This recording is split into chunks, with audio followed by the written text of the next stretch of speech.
اور یہ بھی یاد رکھیے گا کہ پروفٹ کی پرسنٹیج تو آپ فکس کر سکتے ہیں لیکن پروفٹ کو آپ فکس نہیں کر سکتے.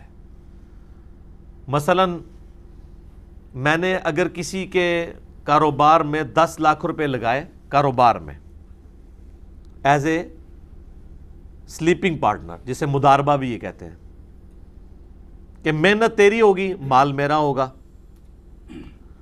اور میں اس کے ساتھ یہ طے کروں گا کہ مجھے آپ نے کمائی کا سپوز 50% دینا ہے، وہ اب میری مرضی ہے جس طرح ہم کنسنسس کے ساتھ کریں. 30% لے سکتے ہیں، 70% وہ لے لے، 30% آپ. آسان سمجھانے کے لیے 50% وہ لیتا ہے، 50% آپ. تو جو پروفٹ ہے اس کی پرسنٹیج فکس ہو گئی، کیا؟ 50%. مراد یہ کہ اگر وہ 10 لاکھ سے 10,000 روپیہ کمائے گا تو 5,000 آپ کو دے گا اور 5,000 خود. لیکن اگر اگلے مہینے وہ 5,000 کمائے گا تو اب آپ کو 5,000 نہیں وہ دے گا بلکہ 2,500 دے گا.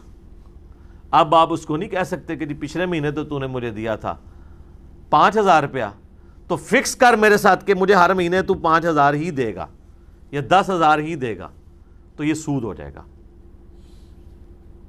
کرایہ آپ فکس کر سکتے ہیں کیونکہ اس میں گڈز انوالو ہو جاتی ہیں کہ آپ نے کسی کو چنگچی لے دی اور اسے کہا کہ روزانہ کا 300 کرایہ مجھے دینا ہے، تو اب یہ چیز کا کرایہ ہے، یہ بالکل جائز ہوگا.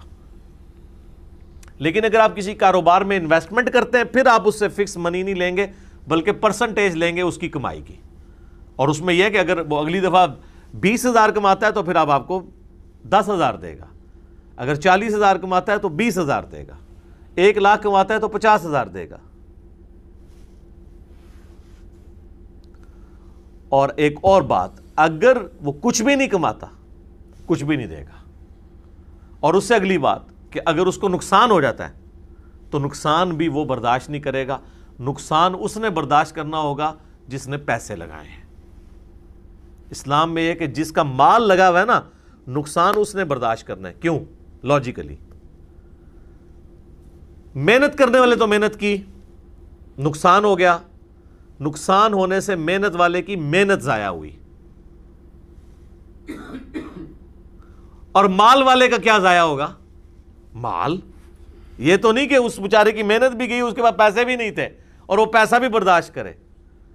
کسی نے زمین میں کھیتی باڑی کی کسی دوسرے کی زمین پہ، فصل خراب ہو گئی تو کھیتی باڑی کرنے والے کسان کی محنت کا نقصان ہوا اور اس کی جو ہے وہ انویسٹمنٹ کا نقصان ہوا. اب وہ یہ نہیں کہے گا کہ جی اس سے تو لاکھ کی کمائی ہونی تھی تو نقصان ہو گیا، آدھا تو برداشت کر آدھا میں. نہیں، پورے کا پورا وہی برداشت کرے گا. اس کا مال ضائع ہوگا اور کسان کی محنت ضائع ہوگی، ورنہ تو ظلم ہو جائے گا.